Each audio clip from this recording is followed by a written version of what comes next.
नाम पर धोखाधड़ी के मामले रुकने का नाम नहीं ले रहे हैं। ऐसा ही एक मामला इंदौर के आजाद नगर थाने में देखने को मिला, जहां एक महिला को नागपुर में रहने वाले आरोपी ने दुगना मुनाफा देने के नाम पर हजारों रुपए जमा करवा लिए और दुगना मुनाफा देने के नाम पर महिला को ठगी का शिकार बनाकर फरार हो गया। दरअसल इंदौर के आजाद नगर थाना क्षेत्र के शांति नगर में रहने वाली पीड़िता सीमा धनगर ने आजाद नगर पुलिस में शिकायत की है कि वर्ष 2020 में चिंकी उर्फ शेखर सहगल नागपुर निवासी ने इन्वेस्टमेंट स्कीम बताकर लाखों रुपए की ठगी का शिकार बनाया है। वहीं आरोपी चिंकी उर्फ शेखर सहगल ने पहले तो पीड़ित से मिलकर एक इन्वेस्टमेंट स्कीम बताई और आरोपी ने दावा किया कि अगर आप पैसा जमा करते हैं तो बहुत जल्दी आपको ज्यादा मुनाफा मिलेगा।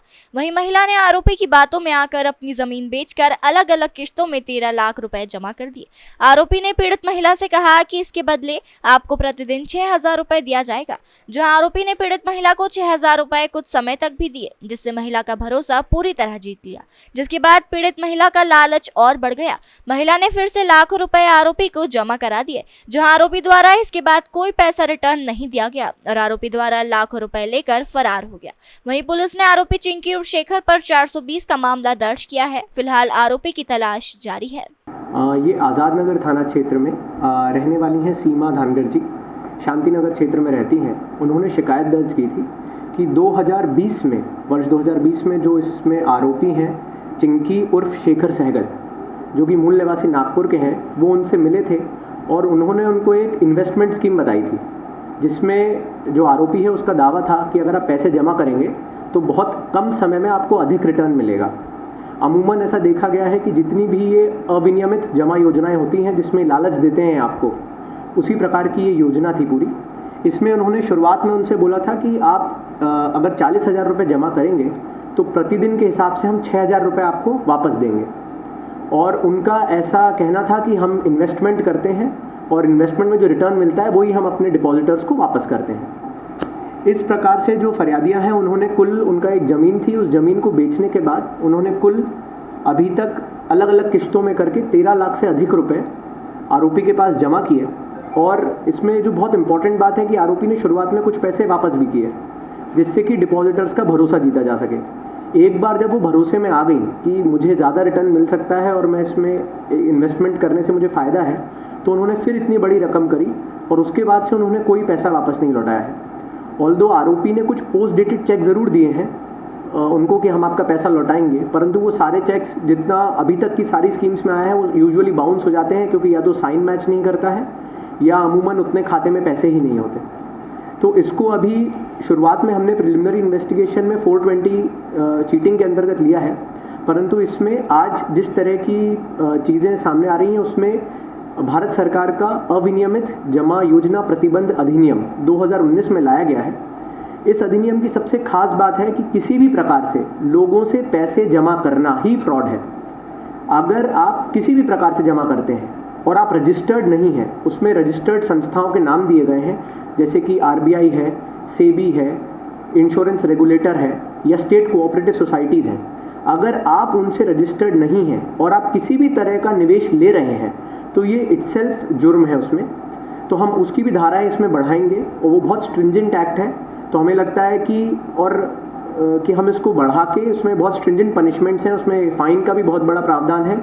उसमें एक बहुत इंपॉर्टेंट प्रावधान है कि हम जो भी आरोपी रहता है उसकी प्रॉपर्टीज़ हम सीज कर सकते हैं, जिससे कि निवेशकों का पैसा वापस लौटाया जा सके।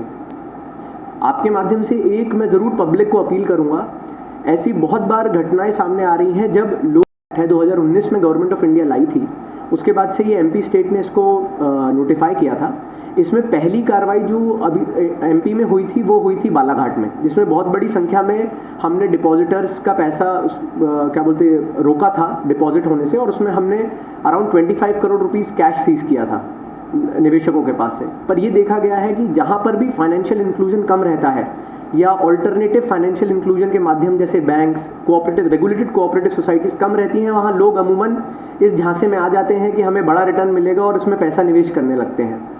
इंदौर में इससे पहले 2 प्रकरण हो चुके हैं इस एक्ट के अंतर्गत। एक थाना एरोड्रम में है, संजीवनी कोऑपरेटिव सोसाइटीज़ का है, उसमें भी ये धारा लगी है, और एक जहाँ तक मुझे लगता है MIG थाने का अंतर्गत भी एक प्रकरण इसमें पंजीबद्ध हुआ है। अभी सरकारी योजना का लाभ दिया था किसी का?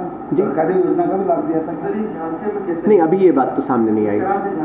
मुझे लगता है सबसे अच्छा चीज़ जो लोगों को धोखे में रखने की होती है कि शुरुआत में आप थोड़ा इन्वेस्टमेंट पे रिटर्न दें। अगर आप मुझे आज 10,000 रुपये देते हैं और मैं आपको 15,000 रुपये लौटाता हूँ तो आपको मुझ पर भरोसा होगा। सबसे इम्पॉर्टेंट काम जो इसमें आरोपी करते हैं वो ट्रस्ट जीतना एक बार, और इनका सबसे बड़ा टूल रहता है माउथ टू माउथ पब्लिसिटी।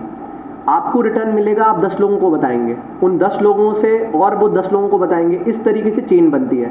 तो जितनी भी ये मनी सर्कुलेशन की स्कीम्स होती हैं या पॉन्जी स्कीम्स जिन्हें हम कहते हैं, वो सारी माउथ टू माउथ पब्लिसिटी पे बहुत ज़्यादा डिपेंड करते हैं। सर और कितने लोग सामने आए हैं? अभी कोई शिकायत करता हो रहा है? अभी तो नहीं आया है, पर हम लोग अब पब्लिक अपील जारी करेंगे तो मुझे उम्मीद है कि अगर और किसी लोगों के साथ भी इन आरोपी या इनके साथ जुड़े हुए आरोपियों ने अगर कुछ किया होगा तो हमारे सामने आएंगे।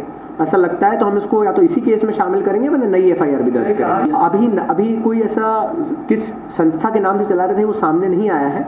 हम आरोपी को ट्रेस करने का प्रयास कर रहे हैं। मूलतः नागपुर का रहने वाला है। जैसे मैंने आपको बताया, बालाघाट, नागपुर, ये जो सीमा उस महाराष्ट्र मध्य प्रदेश की सीमावर्ती क्षेत्र है, वहाँ ऐसी कई स्कीम्स बहुत चलती रहती हैं। तो हम लोग भी प्रयास कर रहे हैं महाराष्ट्र पुलिस से समन्वय बिठाकर कि इसको जल्दी से जल्द अरेस्ट करके फिर इसकी पूरी इनसे समझा जाए कि ये किस तरीके से करते थे। वहीं डीसीपी आदित्य मिश्र ने आम जनता से अपील भी की है कि इन्वेस्टमेंट के नाम पर रुपयों का लालच दे करके लोगों को ठगी का शिकार बनाया जा रहा है। ऐसी कोई भी सूचना किसी के पास आती है तो तुरंत पुलिस को सूचना दे, जिस पर तुरंत पुलिस द्वारा कार्रवाई की जाएगी और साथ ही आरोपियों की प्रॉपर्टी सीज कर निवेशकों का पैसा दिया जाएगा।